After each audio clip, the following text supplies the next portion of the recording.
빌립보서 1장 1절부터 11절 신약성경 318페이지 함께 합독하겠습니다. 그리스도 예수의 종 바울과 디모데는 그리스도 예수 안에서 빌립보에 사는 모든 성도와 또한 감독들과 집사들에게 편지하노니 하나님 우리 아버지와 주 예수 그리스도로부터 은혜와 평강이 너희에게 있을지어다. 내가 너희를 생각할 때마다 나의 하나님께 감사하며 간구할 때마다 너희 무리를 위하여 기쁨으로 항상 간구함은 너희가 첫날부터 이제까지 복음을 위한 일에 참여하고 있기 때문이라. 너희 안에서 착한 일을 시작하시니가 그리스도 예수의 날까지 이루실 줄을 우리는 확신하노라. 내가 너희 무리를 위하여 이와 같이 생각하는 것이 마땅하니 이는 너희가 내 마음에 있음이며 나의 매인과 복음을 변명함과 확정함에 너희가 다 나와 함께 은혜에 참여한 자가 됨이라. 내가 예수 그리스도의 심장으로 너희 무리를 얼마나 사모하는지 하나님이 내 증인이시니라. 내가 기도하노라. 너희 사랑을 지식과 모든 총명으로 점점 더 풍성하게 하사 너희로 지극히 선한 것을 분별하며 또 진실하여 허물 없이 그리스도의 날까지 이르고 예수 그리스도로 말미암아 의의 열매가 가득하여 하나님의 영광과 찬송이 되기를 원하노라. 아멘. 네, 여러분 고난 중에 기뻐하실 수 있습니까? 네, 아멘. 여러분들에게 있어서 지금 가장 힘든 부분은 어떤 부분이 제일 힘드십니까? 설교 시간이지만 한번 여쭤볼까요? 여러분들 삶에 있어서 가장 힘든 부분은 어떤 부분이 있습니까? 뭐 우리 어른들도 계시지만 좀 살아보니까 고난이 없는 사람은 아무도 없다 이런 생각이 들어갑니다. 심지어 제가 여러분 잘 아시는 대로 한국에 있을 때 특수부대 출신 아닙니까? 특수부대 출신도 고난이 있고 현역도 고난이 있습니다. 아침 저녁 도시락 들고 출근하는 특수부대의 삶이 얼마나 고통스러운지 아십니까? 그래서 이 특수부대 삶도 고난스럽고 또 정말 그 물과 하늘을 날아다니는 일반 뭐 우리가 보기에는 일반 병사 똑같아 보이지만 그런 분들도 힘든 건 똑같습니다. 왜냐하면 서로가 서로의 삶을 살아보지 않았기 때문입니다. 내 고통은 나만 아는 거죠. 사람이 자기 스스로가 겪는 고난은 서로가 서로를 잘 이해하지 못합니다. 그래서 우리가 자주 인용하는 구절이 있죠. 여러분 아시는 대로 한번 같이 외워볼까요? 수고하고 무거운 짐진 자들아 다 내게로 오라. 예수님이 하신 말씀이에요. 그죠? 이 말씀을 생각하면 예수님 우리를 편히 쉬게 하신다라는 약속을 하셨기에 우리는 이 구절을 자주 인용합니다. 근데 성경을 해석할 때는 성경 해석의 원리가 있습니다. 그 단어를 내가 생각하는 의미로 해석하는 것이 아니라 앞뒤 문맥을 보고 그 앞뒤 문맥을 볼 때는 앞뒤 구절과 또 성경 전체의 장이나 성경에서 얘기하고 있는 뜻을 봅니다. 그래서 수고하고 무거운 짐진 자들아 다 내게로 오라 하는 부분을 그 앞뒤 문맥의 내용을 살펴보면 조금 이렇습니다. 세례 요한이 받아들이기 당혹스러운 일이 있었고요. 그 다음에 고라신과 베세다가 받아들이기 어려운 사건들이 있었습니다. 그건 뭐냐면 예수님의 자기중심성입니다. 예수님의 자기중심성은 예수님이 이렇게 얘기하십니다.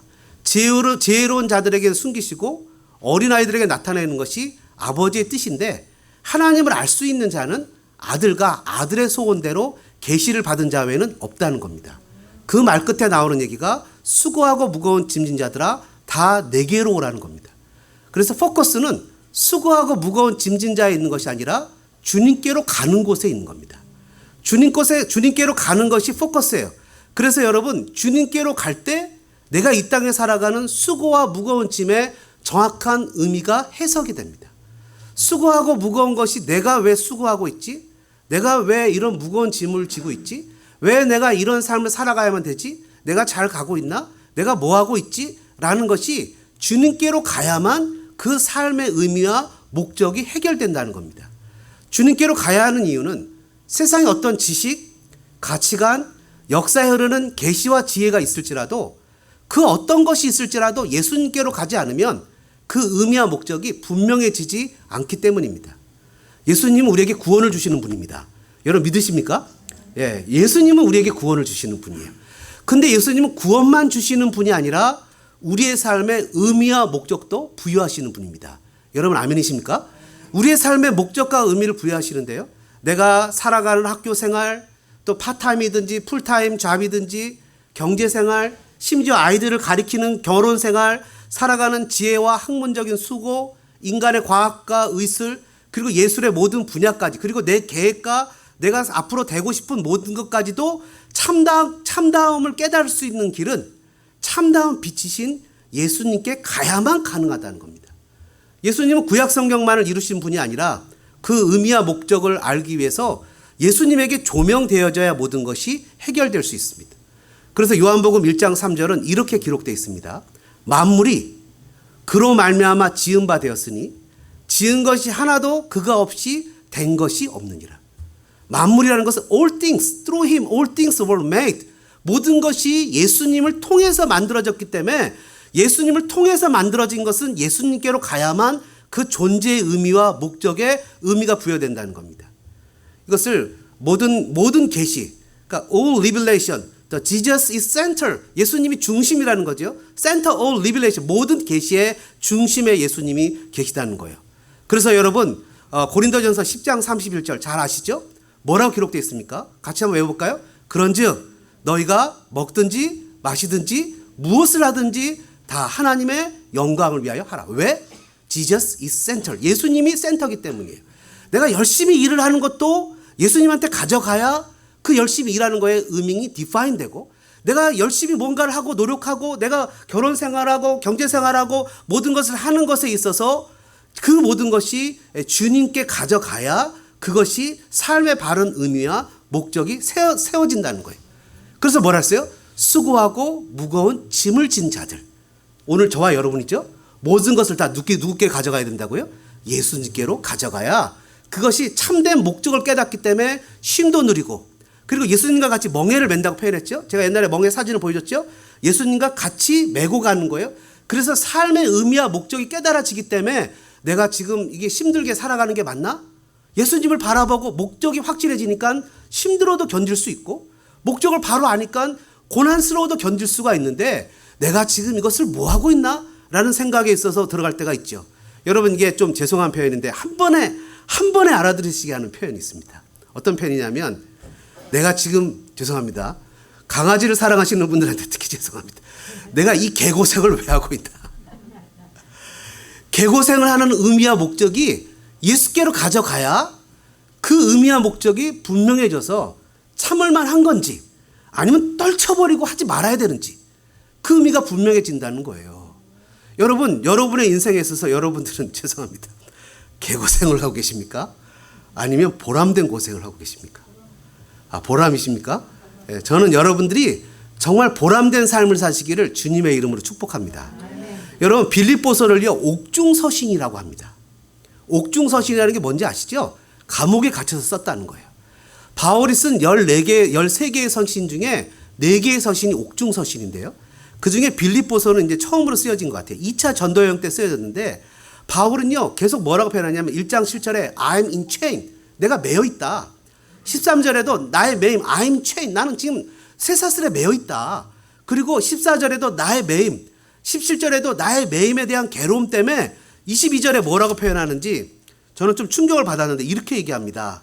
22절에 내가 차라리 세상을 떠나서 그리스도와 함께 있는 것이 훨씬 더 좋은 일이라. 그렇게 하고 싶다. 나 너무 괴롭다.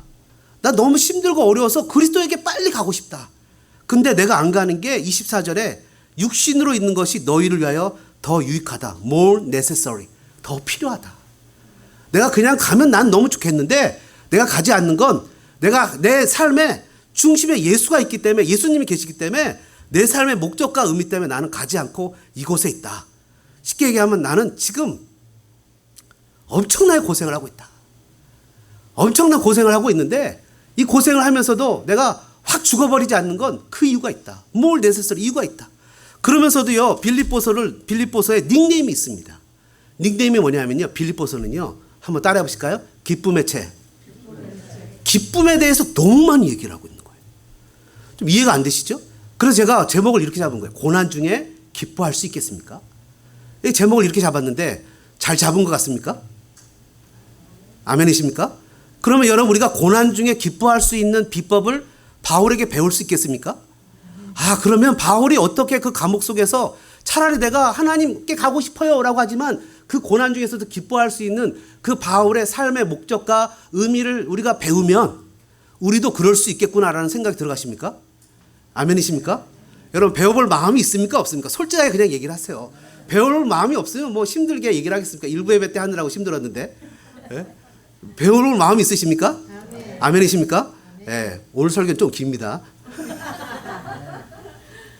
아멘을 물릴 수도 없고 주여 오늘도 목사한테 또 당했습니다. 여러분 하나님을 섬기는 건 행복합니다. 아멘이십니까? 하나님을 섬기는 건 행복한 거예요. 근데 바울은 고난 중에 기뻐할 수 있다는 것을 얘기를 하는데요. 한번 따라해 보실까요? 고난 중에 기뻐할 수 있는 것은 자기 인생 위치를 알 때 가능합니다. 내 인생의 위치, 그러니까 내 포지션을 알 때 그게 가능하다는 거예요. 1절에 보니까 이렇게 얘기합니다. 그리스도 예수의 종 바울과 디모데는. 여러분 보통 바울이 편지를 쓸 때 그리스도 예수의 종이라는 말을 잘 안 써요. 뭐라고 쓰죠? 그리스도 예수의 사도 이렇게 얘기합니다. 근데 바울은 여기서 자기를 누구라고 표현하냐면 나는 종이야 이렇게 얘기를 하는 거예요. 근데 여러분 빌립보 교회가 어떻게 세워졌습니까? 여러분 아시는 대로 빌립보 교회는요 3가지 특별한 스페셜 사건이 있었어요. 뭐냐 하면 바울이 소아시아에 가서 복음을 전하려고 했는데 환상 가운데 마게도냐 사람이 이렇게 손짓을 합니다. 그래서 바울이 이게 하나님이 부르시는가 보다 하고 이 유럽으로 배를 타고 들어가는 첫 곳이 빌립보예요. 그래갖고 여러분 그 유명한 역사학자 누굽니까? 토인빈가 누군가가 바울이 타고 가는 배 때문에 유럽의 역사가 바뀌었다 이렇게 얘기를 하잖아요. 유럽이 원래 야만인이었어요. 동방예의지국인 우리 조선보다 못했거든요. 근데 이 복음이 들어가면서 나라가 변하기 시작한 거죠. 온 유럽이. 그래서 처음으로 거기 들어간 사건이 마게도니아 사람이 손짓한 사건이 하나 있었고 도착했는데 거기에 유대인이 없어요. 주이시 피플이. 잘 안 가는 곳이죠. 그래갖고 사람들이 시나고게 회당이 없으니까 기도처를 찾아갔는데 거기에 누구를 만났습니까? 루디아를 만나죠. 진주 그러니까 자주색 옷감 장사예요. 자주색 옷이라는 것은 당시에 귀족들이 입는 좋은 옷이에요. 왕들이 입는 옷이거든요. 성경에 자주색 옷을 입고 있는 사람들은 귀족입니다. 근데 그 여인을 만나서 예수님이 그 여인의 마음을 열어 복음을 받아들입니다. 그리고 나서는 빌립보에서 복음을 전하는데 어떤 사건이 3번째 나타납니까? 맨날 귀신 들린 여종이 자기를 쫓아다니면서 괴롭히는 거예요. 그래갖고 귀신아 물러가라 했더니 귀신이 도망갔어요. 그죠? 그런데 그 주인이 여종의 주인이 그 여종을 통해서 점쳐서 먹고 사는 사람이었는데 화가 나서 바울을 거짓으로 고발해서 때려서 감옥에 가둡니다. 그리고 나서는 다음날 거기서 이제 간수가 이제 물론 예수를 믿는 사건은 잘 아시죠? 그리고 다음날 상관이 조용하게 놓아주려고 합니다. 놓아주려고 할 때 바울이 뭐라고 표현하냐면 로마 시민인 우리를 공중 앞에서 죄도 정하지 않고 때리고 이렇게 내보내야 되겠냐? 하니까 이 사람이 쪼르륵 올라가서 자기 상관에게 보고했더니 상관이 벌벌 떱니다. 왜냐하면 당시에 로마 시민은 최고의 권력자들이었거든요. 그래서 로마 시민이라는 것은요, 여러분 잘 아시는 대로 어느 지역에 가서 내가 잘못해서 재판관한테 재판을 받는데 나 너 여기서 받기 싫어. 나 로마 시민이야. 하면 재판도 못하고 그대로 로마로 보내야만 될 정도로 엄청나게 어설러티가 있는 것이 로마 시민이에요. 근데 바울은 태어나면서부터 로마 시민이었어요. 특별히 빌립보라는 것은 로마의 식민지였는데 이 빌립보에는 퇴역한 로마의 전쟁을 많이 했던 그 은퇴한 리타이어했던 군사들이 가서 많이 살아서 자기네들이 로마에 특별히 시민권을 가진 사람이 많이 살기 때문에 자부심이 아주 강했던 곳입니다.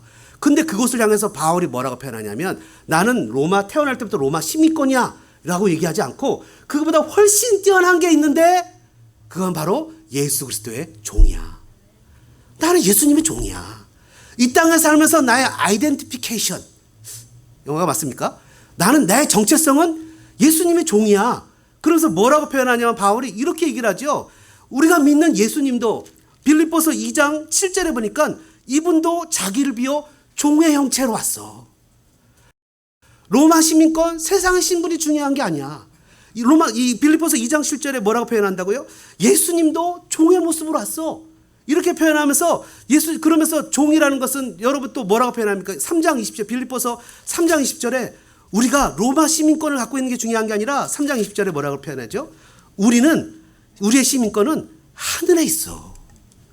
그러니까 우리는 이 땅에 있는 것으로서의 우리의 정체성과 가치를 매기는 사람들이 아니라 우리는 죄송합니다. 한번 따라해 보실까요? 내가 비록 죄송합니다. 강아지를 사랑하는 분들한테 죄송합니다. 개고생을 할지라도 하나님의 종이다. 아멘이십니까? 여러분, 그래서 바울이 자기의 고생의 정말 참된 의미는 내가 그리스도의 종이라는 것에부터 시작됐는데요. 여러분, 그리스도의 종이란 뭐죠? 종이란 말은 둘로스라는 말이에요. 옛날에 로마 영화 같은 거 보면요, 이 둘로스라는 종은 슬레이브인데 주인한테 모든 권한이 있어요. 여러분, 밖에서 종이 열심히 막 일을 했어요. 일을 막 하다가 이제 집에 저녁 때 일하고 끝내고 왔어요. 그러면 주인이, 야, 종아, 너 수고했다. 여기 앉아서 밥 먹어라. 그러겠습니까? 밥 차려와라. 이러죠. 밥 다 차려왔으면 내가 밥 다 먹었으니 너 밥 먹어라. 그러겠습니까? 너 깨끗이 치워라. 이러죠. 너 깨끗이 치워라. 그러면 이제 너 밥 먹어라. 그러겠습니까? 너 뒷정리하고 내 다리 주물러라. 이렇게 얘기하죠. 종이 그런 거예요. 종 권한이 아무것도 없어요. 그냥 종은 주인이 시키는 대로만 그냥 따라가는 거예요. 그래서 여러분, 구약 성경에 보면 종이 되는 것의 방법이 있어요. 뭐죠? 귀를 뚫는 거예요. 귀. 여자분들은 다 귀를 뚫으셨겠게요? 안 뚫으셨게요? 남자들 요즘에 들었는데 이게 종이란 뜻이 아닙니까? 근데 종이 가만히 생각을 해보니까 이 종이 너무 주인이 잘해주거든요. 그래서 주인이 사랑을 받았어요. 그래서 어느 정도 이제 주인이, 야, 너 이제 내가 프리, 너 자유를 줄게. 그때 가만히 생각해 보니까 내가 밖에 나가서 사느니 차라리 이 집 종하는 게 더 낫겠다 싶어서, 아, 주인님, 나 밖에 나가서 종 안 할래요. 그래? 그냥 여기서 평생 종 할래요. 자유 안 할래요. 그랬더니 주인이 하는 얘기가, 그래, 그럼 너 내 아들 해라. 그게 하나님 우리를 자녀 삼아 주신 거 아닙니까? 내 아들 해라. 그럼 우리가 하나님의 자녀 된 거잖아요. 그 예수님도 뭐라고 표현했어요? 십자가 지시기 전날 이 제자들의 발을 씻기시면서 그러셨잖아요. 주며 선생인 내가 너희의 발을 씻겼으니 너희도 서로 남의 발을 씻어주어야 한다. 여러분, 우리의 정체성은 예수님의 종입니다. 근데 이걸 잊어버릴 때가 있어요. 언제 잃어버리죠? 예수님을 종처럼 부리려고 해요. 내가 그냥 예수님을 내 주인으로 모시고 예수님을 내 주인으로 생각하면서 살아가는 것이 아니라 예수님을 내 종처럼 생각한다고요. 그 예수님이 뭐라고 성경에 얘기하셨어요? 여우도 머리 둘 곳이 있고 새도 거처가 있는데 인자는, 여우도 굴이 있고 새도 거처가 있는데 인자는 머리 둘 곳이 없다는 거예요. 인자는 머리 둘 곳이 없어요. 인자가 왜 머리 둘 곳이 없어요? 예수님은 우리의 마음에 거하시는 분인데 우리의 마음에 온통 욕심과 더럽고 추악한 것으로 가득 차서 예수님이 들어올 수가 없어서 쉴 곳이 없어요. 그 성경에 뭐라고 예수님에게 했어요? 말세에 믿음을 보겠느냐. 마지막에 믿음을 보겠느냐. 내가 종이고 예수님이 주인인데 내가 주인이 되고 예수님을 종으로 여기니 인생이 괴롭고 어려워지는 거예요. 예수님, 내 뜻대로 이거 되면 좋겠는데요. 예수님, 내 뜻대로 이것이 이루어지면 좋겠는데요. 끊임없이 예수님한테 무엇을 애스크하지? 내가 종으로서 예수님을 섬긴다는 생각은 눈꼽만치도 안 하니 내 삶에 복이 있겠습니까? 내 삶에 사랑이 있겠습니까? 예수님이 오셔야 하나님의 사랑이 내 마음에 부어질 텐데 내가 주인이 되어 온갖 추악한 탐심과 욕심으로 가득 차서 예수님을 유지하려고만 하니 내 마음에 기쁨과 평화가 있겠습니까? 내 마음에 기쁨과 평화가 없고 사는 것이 죽을 맛인 것 되는 거죠. 왜요? 내 마음에 주님이 없으니까. 내 마음에 예수님을 모시고 살지 않아요. 여러분 비록 우리가 이민의 생활 속에 능력도 없고 가진 것도 없고 우리 소망교회가 비록 연약한 교회일지라도 주님을 우리 가운데 왕으로 모시는 그런 성도, 그런 교회가 되어지면 얼마나 좋겠습니까? 그래서 주님이 좀 기뻐하시는, 주님이 좀 받으실 만한 그런 삶이 되어지면 얼마나 행복하겠습니까? 여러분, 구약 성경에 보면요, 모세를 뭐라고 표현하냐면 선지자를 여호와의 종이다 이렇게 표현합니다. 여호와의 종이란 말은요, 여호와의 종이라는 것은 여호와의 하나님의 권위와 위엄을 갖고 있다는 의미가 있는 거예요. 그래서 여러분, 옛날에 목사님들, 우리 오래되신 나이 드신 권사님들 기도하실 때 우리는 다 우리 목사님 위해서 우리 목사님 복 주세요. 뭐 말씀 잘 전하게 해주세요. 똑바로 살게 해주세요. 인성을 좀 고쳐주세요. 잘생겨지게 도와주세요. 뭐 이렇게 기도하잖아요. 근데 옛날에 뭐랬어요? 우리 종님을 뭐 이렇게 기도해요. 종님을. 그러면 종이 종이지 무슨 종님이 어딨냐 뭐 이러잖아요. 지난번에 목사님들끼리 엘리베이터를 탔는데 목사님 사모님 한 분이 막 쩔쩔매면서 이렇게 종님들이 많이 계신데 제가 어떻게 그리고 우리가 막 웃으면서 종님이요, 그 연세 드신 우리 총회장 하셨던 목사님이 있잖아요. 여기 왕종님이 한 분 계시고 대빵종님 계시다고 웃으면서 응답을 했는데 종은 종이죠. 근데 이 목사님을 종이라고, 하나님의 종이라고 표현하는 이유는 뭡니까? 하나님의 권위와 위엄을 가진 이 땅의 사자 역할을 감당하라는 의미가 있는 거죠. 근데 여러분, 목사만 주의 종입니까? 다 우리가 주의 종입니까? 여러분 다 주의 종입니까? 근데 왜 그러셨어요, 여지껏? 그러면 안 되는 거잖아요. 그래요. 이것이 웃을 일입니까? 아니 내가 주의 종이라는 걸 알면서 그렇게 살면 안 되는 거 아니에요? 그죠? 그러면 세상을 향해서 내가 하나님의 위엄과 권위를 드러나야 됩니까? 당연히 그렇죠. 모세가 그랬던 것처럼. 우리의 정체성은 주의 종이라는 거예요. 그리고 또 뭐라고 표현합니까? 히브리서 11장에 이렇게 얘기하죠. 믿음의 전당에 나오는 사람들은 매 맞아 죽은 사람, 채찍에 맞는 사람, 옥에 갇힌 사람, 돌에 맞은 사람, 광야에서 굶어 죽은 사람들이 있는데 이런 사람들을 생각하면 여러분 예수님 믿으면 복받고 성공해야 한다고 주장하는 사람들에게는 당혹스러운 장면 아닙니까? 그들이 나의 예수님, 나의 주님이라고 믿음을 지킨 사람들이 이렇게 다 삶에서 고난과 역경을 당했다는 것을 여러분 기억해야 됩니다. 그리고요, 여러분 신앙은 예수님을 내가 부리는 종처럼 여겨서 내가 원하는 것을 이루어주는 그런 비나이다 신앙을 가진 것이 아니라 하루하루 내가 삶 속에서 그분을 나의 주님으로 인정하고 참고 견디면서 그분 자체가 인생의 목적이고 그분이 나의 수단이며 여기면서 사는 그런 것을 신앙이라고 표현한다는 겁니다. 신앙은 그런 게 아니에요. 내 유익을 위해서 내 만족을 위해서 하나님을 마음대로 부리는 게 아니에요. 하나님은 만홀히 여김을 받으실 만한 분이 아닙니다. 두려워해야 됩니다. 두렵고 떨림으로 그분을 섬겨야 됩니다. 바울은 또 뭐라고 표현합니까? 그리스도 예수의 종 바울과 디모데는 1절에 그리스도 예수 안에서 빌립보에 사는 모든 성도와 또한 감독들과 집사들에게 편지, 성도다 이렇게 표현합니다. 성도. 여러분 성도란 말은 뭡니까? 저와 여러분이 예수를 믿으면 세상과 구별된 사람이란 뜻이에요. 여러분 아멘이십니까? 우리는 구별된 사람이 달라요. 달라요. 여러분 우리가 음식을 할 때 손을 깨끗이 씻고 음식을 해야 되는 거잖아요. 그죠? 막 더럽게 음식을 하면 안 되잖아요. 저는요 아침에 교회를 오거나 밖을 나올 때 저나 와이프가 둘 중에 한 명 꼭 하는 게 있어요. 침대를 깨끗이 정돈하고 나옵니다. 그럼요 아무리 힘들고 어려움이 있어도 집에 들어가면 기분이 좋아요. 될 수 있으면 교회를 깨끗하게 하려고 막 이렇게 보면 막 이렇게 마음에 막 이렇게 어지러운 걸 보면 마음에 이렇게 스트레스가 생깁니다 원래.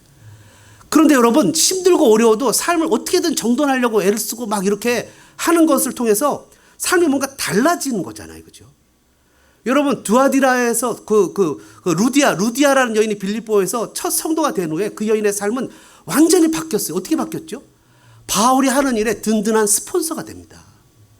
그래갖고 넉넉지 않은 교회가 빌립보 교회가요 4장 15절에서 18절에 보면 바울이 마게도나를 떠날 때 주고받는 일에 참여한 유일한 교회, 선교비를 준 유일한 교회. 그리고 바울이 선교 사역을 할 때 물질로 후원을 했고요. 바울이 데살로니가 교회에 있을 때 선교비를 2번이나 보냈고 그러면서 바울이 뭐라고 표현하냐면 빌립보서 4장 15절 이하에 이런 후원과 섬김이 하나님께서 받으실 만한 향기로운 제물이고 하나님을 기쁘시게 한 것이기에 하나님께서 그에 대하여 풍성한 대로 모든 쓸 것을 채워주실 것이래요. 빌립보가 넉넉한 교회가 아니었다고 형편이. 근데 그 넉넉한 중에 고린도서에 뭐라 했어요? 인색함으로 하지 말래잖아요. 내 쓸 거 다 쓰고 하나님 부족해서 없는데요. 요것만 받으세요. 여러분 이 표현은 정말 제가 안 쓰는 표현 중에 하나인데 듣고 잊어버리십시오. 하나님이 거지가 아니잖아요. 하나님은 있어도 되고 없어도 되잖아요. 여러분 우리가 많은 중에 얘기를 하잖아요. 우리가 하나님 앞에서 멋진 교회를 지어서 하나님 앞에 영광을 돌립시다. 여러분 아무리 멋진 교회를 지어진들 하나님 앞에 영광이 되겠습니까? 아니 어떻게 그렇게 쓰잘데기 없는 사상이 어디서 나오는지 이해가 안 됩니다.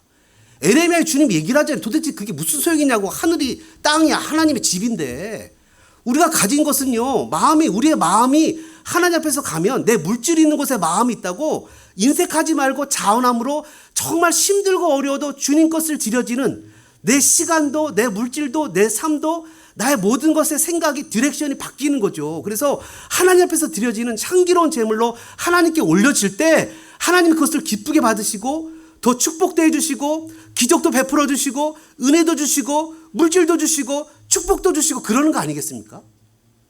여러분 제가 지난번에도 몇 번 얘기했지만 반드시 구별된 사람들이 지키고 살아나가야 될 것은 헤렘이라는 게 있다고요. 하나님은 저와 여러분은 하나님의 것이라고요. 하나님이 내게 주셔서 마음대로 쓰라고 했지만 잘 쓰면 축복이고 고집대로 쓰면 저주가 되는 게 헤렘이라고요. 여러분 빌립보서에 예수님이 뭐라 그랬습니까? 그는 근본 하나님의 본짓이지만 자기를 완전히 비워서 주님의 영광을 위해서 자신의 인생을 다 드리지 않았습니까? 그때 하나님이 그분을 높이셨다고요. 저는 저와 여러분이 이런 삶을 살아가기를 주님의 이름으로 축복합니다. 빌립보서 1장 27절 뭐라고 표현하죠? 오직 너희는 그리스도의 복음에 합당하게 생활하라.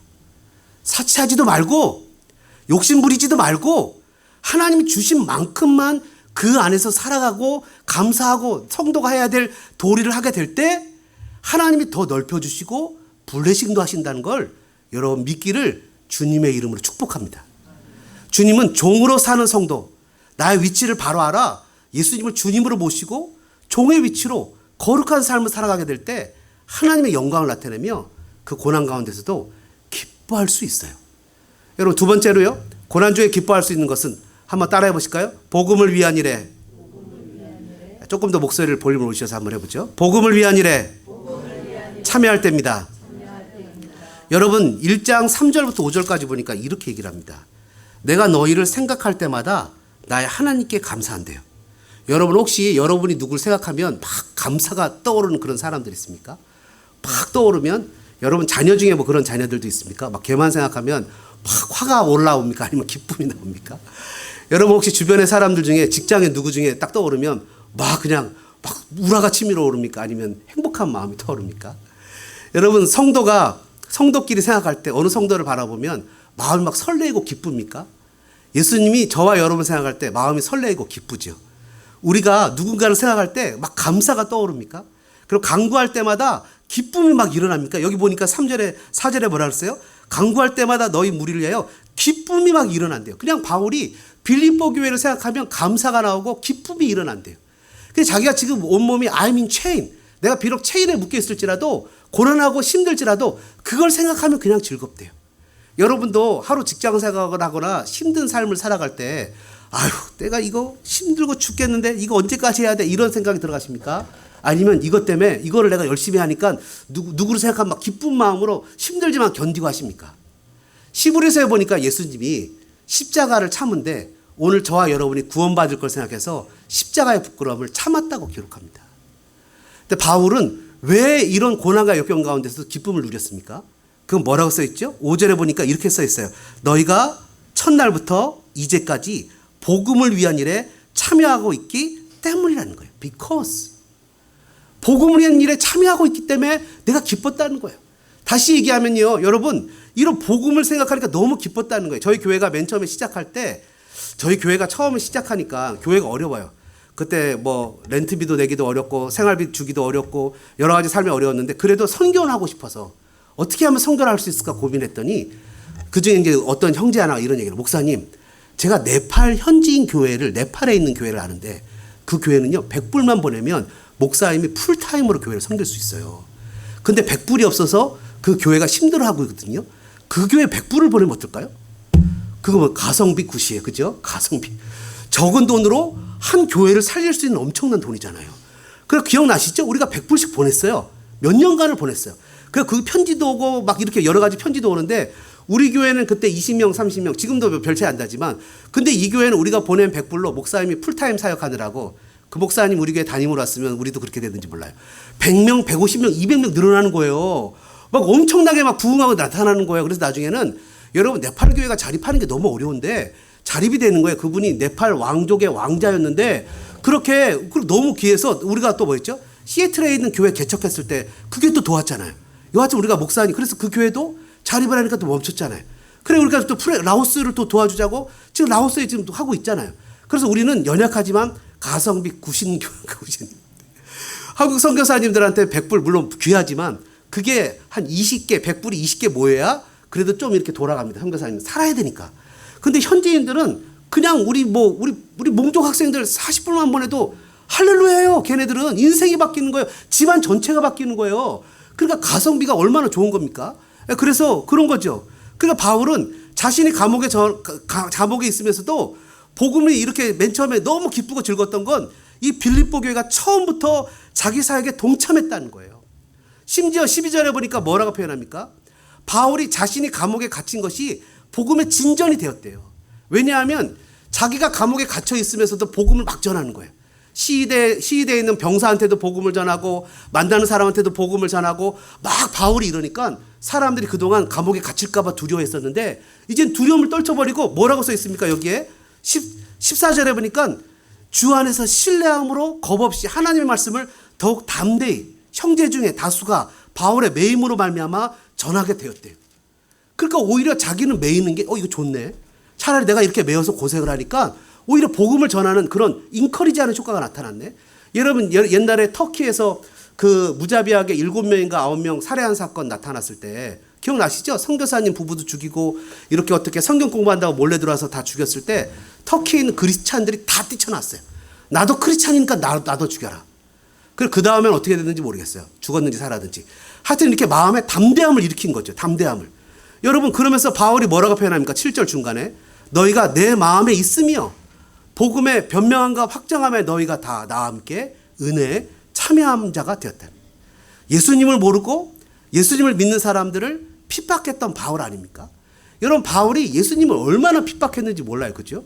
그래갖고 예수님 믿는 사람들을 잡으려고 다메섹으로 가는 중에 12시 정오에 햇빛이 청청 비치는 그 시간에 해보다 더 밝은 빛이신 예수님이 나타났어요. 그리고는 바울한테 얘기하죠. 사울아 사울아 네가 왜 나를 핍박하냐? 그러니까 바울이 깜짝 놀라서 자빠졌을 거 아닙니까? 그래서 누구십니까 주님? 근데 나는 네가 핍박하는 예수다. 이렇게 얘기를 한 거예요. 그러니까 바울이 엄청난 충격을 받은 거죠. 자기는 하나님의 영광을 위해서 예수라는 이교도를 믿는 사람들을 잡아 죽이는 것이 하나님의 영광을 위한 것이라고 생각했는데 하나님의 영광을 위한 것은 예수를 믿는 거였다는 거예요. 그리고 나서는 바울이 너무 놀랐는데 그때 예수님 뭐라고 표현하십니까? 너는 시내로 들어가라. 네가 행할 것을 내게 이를 자가 있다. 여러분 재밌죠? 뭐라고 표현하냐면 제가 이쪽 지역에 그분도 그 은행에 일하시는 목사님이에요. 그 은행에 일하시는 목사님인데 LA 지역에 있는 그 이슬람이나 이런 쪽 교회를 찾아다니면서 섬기는 목사님을 2, 3주 전에 만났는데 이런 얘기를 하는 거예요. 목사님 신기한 일이 너무 많아요. 왜요? 이슬람 사람들이 교회를 찾아오는데 예수님이 교회를 가라 그랬다는 거예요. LA 이슬람들한테 교회를 가랐다는 거예요. 나타나서 가라 그랬다는 거예요. 예수님 지금 뭐라고 표현하십니까? 너 마을로 들어가라. 네가 행할 것을 내게 이를 자가 있다는 거예요. 예수님이 짠 나타나서 내가 예수다. 내가 십자가에 죽었으니까 이제부터 나를 믿으면 영원한 복을 누리고 생명을 누리게 될 거야. 라고 얘기하는 게 아니라 마을에 들어가라. 거기 가서 네가 너 무엇을 할 건지 너한테 알려줄 사람이 있을 거라는 거예요. 이게 뭐죠? 오늘날 저와 여러분들에게 주신 복음을 전하라는 사명이죠. 이런 사명 어떤 사명이에요? 천사도 흠모하는 사명인 거죠. 천사도 기뻐하는 사명인 거죠. 여러분 그 엄청난 충격에 눈도 뜨지 못한 채 바울이 다메섹으로 들어갔을 때 여러분 그에게 기도를 해줘서 눈이 열리고 복음을 전했잖아요. 사람이. 저와 여러분을 통해서 바울처럼 주님은 복음을 전하기를 원하시는 거잖아요. 예수님을 모르고 자기처럼 잘못된 길로 가는 그런 사람들을 볼 때 바울은 견디지 못해서 복음을 전할 뿐만 아니라 예수님께서 그에게 이방의 복음을 전하라는 명령을 주셨죠. 여러분 얼마나 이것이 귀하고 값진 사명입니까? 저와 여러분에게도 이 사명을 주신 거 아닙니까? 그러니까 삶의 목적이 분명해진 거예요. 예수님이 저와 여러분에게 주신 삶의 목적은 바로 그리스도를 전하라는 것에 있다는 거예요. 그리스도를 전하는 것이 우리의 삶의 목적이라는 거예요. 아까도 얘기했지만 여우도 굴이 있고 공중에 새도 거처가 있으되 인자는 머리 둘 것이 없어요. 우리 마음에 우리의 욕심으로 너무 가득 차 있어요. 예수님으로 채워져야 되는데 너무 내 생각으로 가득 차 있어요. 자신의 욕심으로 예수님을 세상의 임금으로 삼아 내 욕심만 채우려는 사람들로 가득가득하다고요. 여러분 주님 앞에서 저와 여러분이 마음을 비우고 그 예수님을 내 마음에 모셔 내가 종이고 주님을 주인으로 인정해주는 그런 저와 여러분 되어지기를 주님의 이름으로 축복합니다. 그래서 이렇게 고백하는 거예요. 주님 여기에요. 바로 이곳이에요. 작고 연약한 LA 이민자들이 모여있는 이곳이지만 냄새나고 추악하고 온갖 더러운 마음이지만 주님 원하시면 주님 제가 비워드릴 테니까 이 안으로 들어오세요. 그래서 저도 바울처럼 주님이 나의 주님이시고 내가 종이 되어서 주님 전하는 사명 살고 하나님 작고 연약한 우리 소망 장로교회지만 주님 원하시면 땅끝까지 이르러 주님의 뜻을 전하는 그런 교회가 될게요. 그렇게 주님 앞에 나서는 그런 멋진 아름다운 교회가 되면, 아름다운 성도가 되면 정말 좋겠어요. 예수님께서도 우리에게 이렇게 명령하시지 않았습니까? 그러므로 너희는 가서 모든 족속으로 제자를 삼아 아버지와 아들과 성령의 이름으로 세례를 주고 내가 너에게 분부한 모든 것을 지키게 하라. 여러분, 이것을 우리에게 주신 하나님의 명령이라고요. 여러분, 아직도 그렇게 하나님의 뜻을 모르겠습니까? 예수님의 뜻을 떠나서는 해결할 수 있는 것이 없어요. 여러분, 잘 아시는 대로 요나가 저기 가서 복음을 전하라고 했을 때 그것이 싫어서 도망가다가 풍랑을 만나고 재산을 잃어버리고 물고기 뱃속에 들어가 죽을 고생을 하고 그제서야 아버지를 찾아가는 모습을 보지 않습니까? 왜 예수님에 떠나서 자기 머리로, 자기 계획으로, 자기 인생으로 살려고 합니까? 여러분, 그렇다가는 그냥 그 탕자처럼 허랑방탕하게 아픔과 고통을 겪을 수밖에 없다는 것을 왜 아직도 깨닫지 못하고 있습니까? 복음을 전하는 것에 대한 기쁨, 주님의 명령에 순종하는 것에 대한 기쁨, 한 영혼이 주께로 돌아오는 그 감격, 그것이 우리들에게 정말 참된 삶의 의미와 기쁨을 주는 아름다운 것이 되어야 되지 않겠습니까? 감옥에 갇히면 제수에게, 간수에게, 배를 타면 선원에게, 배를 탄 사람들에게, 시장에 가면 상인들에게, 시장에서 물건을 사는 사람들에게 복음을 끊임없이 전하면서 바울은 고난 가운데서도 한 영혼이 주님께 돌아오는 것에 기뻐했다고요. 여러분, 저와 여러분이 그런 사람 되기를 주님의 이름으로 소망합니다. 그래서 바울은 자신의 삶의 목적을 깨달았다고요. 우리는요, 돈 버는 기계가 아니잖아요. 우리는 인생에 있어서 정말 허랑방탕하면서 우리의 삶을, 시간을 웨스트 타임 하면서 달려가야 될 사람들이 아니잖아요. 우리 인생을 값지고 멋있게 살아야 되지 않겠습니까? 마지막으로 고난 중에 기뻐할 수 있는 것은요, 한번 따라해 보실까요? 예수님의 사랑으로 서로 사랑할 때입니다. 여러분, 그 성경의 8절에 보니까, 1장 8절에 보니까 이렇게 얘기합니다. 내가 예수 그리스도의 심장으로 너희 무리를 얼마나 사모하는지 내 하나님이 증인이시라. 내가 기도하노라 너희 사랑을 지식과 모든 총명으로 점점 더 풍성하게 하사. 바울이 지금 뭐라고 표현하죠? 내가 그리스도의 심장으로 너희를 사랑한다. 너희의 사랑이 더 풍성해지기를 원한다. 그걸 기도한다. 그러니까 이 바울은 사랑으로 빌립보 교회를 하나님 그리스도의 심장으로 사랑하고, 이 빌립보 교회는 그 사랑에 반응하여 그리스도 예수의 사랑으로 이 바울을 적극적으로 돕고 도와줍니다. 여러분, 이 여기서 나오는요, 그리스도의 심장, 사랑, 이런 단어는 헬라어의 프로네인이라는 단어래요. 로마서 12장에도 기록되어 있는 단어입니다. 어떤 말씀으로 기록되어 있는 단어냐면 서로 마음을 같이 하며, 이렇게 써 있어요. 서로 마음을 같이 하며, 이 프로네인인데, 이 프로네인은 그냥 단순한 애정이나 감정적인 반응 이상의 의미를 갖고 있습니다. 이건 어떤 의미가 담겨 있냐면, 다른 사람들에게 최상의 유익을 주고 싶어서 특별히 관심을 보이는 마음. 무슨 마음인지 이해가 됐어요? 다른 사람들한테 최고의 것을 주고 싶어서 막 관심을 기울이는 마음이에요. 그러니까 쉬운 예로 이거예요. 하나님, 난 이게 필요한데요? 나 이것 좀 주세요. 라고 얘기했을 때 하나님이 딱 보시기에는 내가 그게 필요한 게 아니에요. 내가 정말 필요한 건 그게 아니에요. 그래서 하나님이 그걸 주기로 마음먹었어요. 그건 뭐죠? 자기 전부예요. 십자가예요. 죄의 문제를 해결해 주기를 원하시는 거라고. 그러니까 내 인생에서 우리 젊은 청년들이나 가끔 가다가 집사님들이 와갖고 저한테 뭐 상담을 하고 이야기를 할 때 가만히 얘기를 들어보면 이분에게 정말 필요한 건 그게 아니에요. 이거예요. 그럼 제가 그 얘기를 해요. 이게 더 필요한 것 같으신데요? 근데 그거는 하나님 우리한테 정말 우리에게 필요한 것을 주고 싶은 거예요. 빌립보서 4장 1절에도 뭐라고 써 있습니까? 나의 사랑하고 나의 사모하는 형제들아, 나의 기쁨이요 멸류관인 사랑하는 자들아. 최고의 것을 주고 싶은 거예요. 그것은 바로 십자가의 사랑이죠. 최고의 것을 주고 싶은 거예요. 그것은 하나님이 우리에게 가장 필요한 것을 주고 싶은 거예요. 예수님은 우리에게 죄의 문제가 해결돼야 되는 것을 정말 알고 계셨어요. 지난 수요일날도 봤죠. 우리가 친구들이 중풍병자를 데리고 왔어요. 사람이 너무 많아서 들어갈 수 없으니까 지붕을 뜯어서 중풍병자를 내렸어요. 예수님이 뭐라 했어요? 야, 너 다리 고쳐줄게, 중풍 고쳐줄게가 아니라 너 죄사함을 받았다는 거예요. 진짜 필요한 건 죄의 문제라는 거예요. 진짜 필요한 건 하나님과 나 사이의 관계의 문제에 있다는 거예요. 여러분, 예수님이 나에게 정말 필요하신 사랑을 나에게 부어주셨어요. 그러면 그 사랑이 내 마음에 있으면, 그 사랑이 내 마음에 있으면 이제 세상에서 좀 힘들고 어려운 건 살아갈 수 있잖아요. 좀 외롭고 고난과 역경은 견뎌낼 수 있잖아요. 여러분, 그런 고난, 예수님의 사랑이 있어야 그런 고난을 견뎌낼 수 있죠. 내가 돈 버는 기계입니까? 내가 세상살이 하면서 그냥 나는 이용만 당하고 아침부터 저녁까지 그냥 몸이 부서져라고 일하는 그런 사람입니까?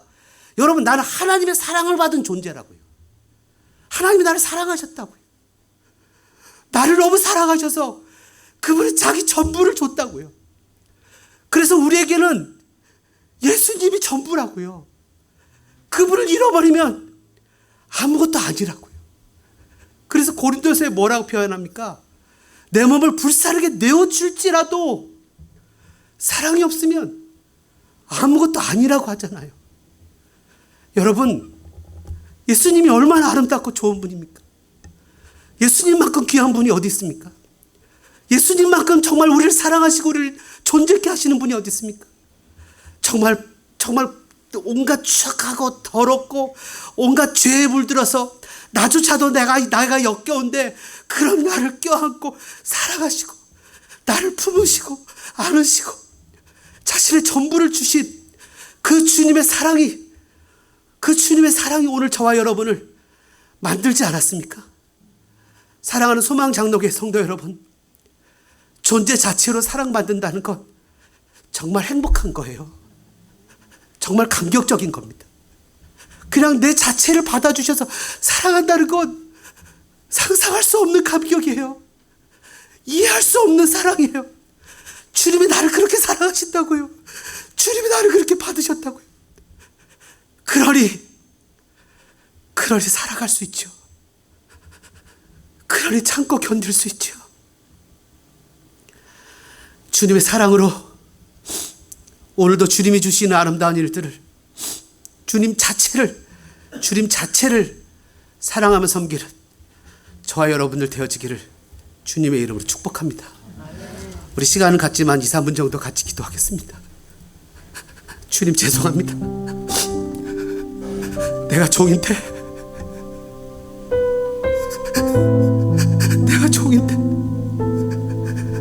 주님이 주인인데 내가 주님을 종으로 여기고 내 마음에 어떤 취약하고 더러운 욕심으로 주님을 유지하려고 주님 저에게 말씀하셨죠. 너도 나도 다른 사람들, 너도 나를 다른 사람들처럼 세상의 임금으로 그렇게 세우고 싶냐? 여우도 굴이 있고 새도 거쳐가야 된대. 인자는 버리둘 곳이 없다고. 너도 나를 너의 마음에 들이지 않고 내가 너를 위해서 무언가를 해주기만 원하냐? 주님을 전하는 일에 인색했다. 주님 회개합니다. 주님 나를 사랑하셔서 전부를 주셔서 주님의 나의 전부인데 주님 내가 주님을 유지하려고 했습니다. 우리 3분 정도 말씀 새가시면서 같이 기도하겠습니다. 사랑의 하나님 감사합니다. 여우도 굴이 있고 새도 머리 둘 곳이 하나님 거쳐가야 돼. 주님 죄송해요. 주님 죄송해요. 제 생각과 제 깨와 제 의지와 제 방법은 어떤 주님을 내 마음에 모시지 못했지. 내 생각대로 살고 내 뜻대로 살았던 그 주님 용서해주세요.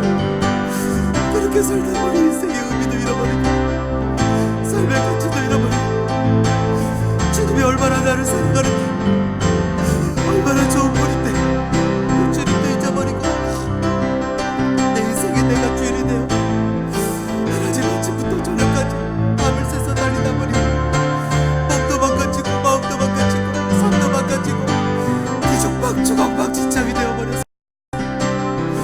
주님이 얼마나 귀한 분인 걸 잊어버리고 살았던 것을 주님 회개하며 주님 앞에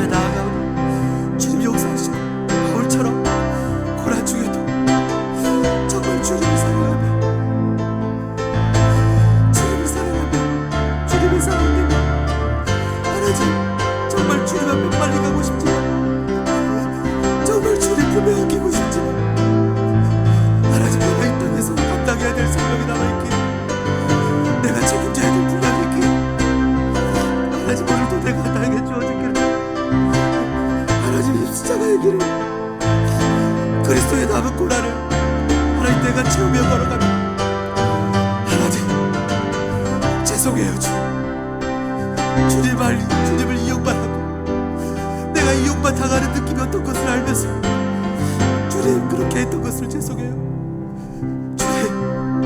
주님 전하면서 주님 사랑하면서 살게요. 주님 죄송해요. 주님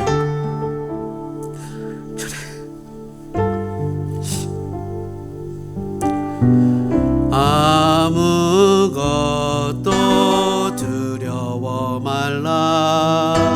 주 나의 하나님이 지켜주시네. 놀라지 마라. 겁내지 마라. 주님 나를 지켜주시네.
아멘. 주님 그렇습니다.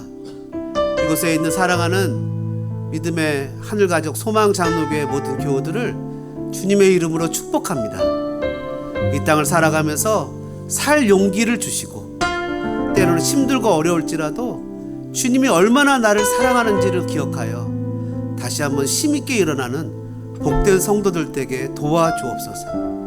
하나님 나에게 주어진 것에 감사하여 없는 것에 마음 빼앗고 하나님 세속적인 마음으로 물들어서 주님을 떠나는 성도들이 아니라 주님이 나를 사랑해 주시는 것 하나만으로도 힘을 내어 서로를 격려하며 사랑해주며 품어주며 함께 우리에게 허락한 길을 걸어가는 복된 성도들 되어지게 도와주옵소서. 은혜 주시고 충만케 하시고 하나님의 사랑으로 마음이 따뜻해지게 하시며 주님의 사랑으로 감격하는 복된 성도들 되어지기를 간절히 예수님의 이름으로 기도드리오며 이제는 억만 죄악에서 우리를 구원해 주신 구주 예수 그리스도의 은혜와 하나님 우리 아버지의 사랑하신가 성령님의 감동 감화 교통 역사하신 은혜가 이 시간 예수 그리스도의 사랑을 힘입어 그분을 주님으로 고백하며 종으로 자기의 정체성을 깨달아 믿음으로 살기로 다짐하는 사랑하는 성도들 머리머리 위에 다짐의 삶 위에 이제로부터 영원토록 함께 있을지어다.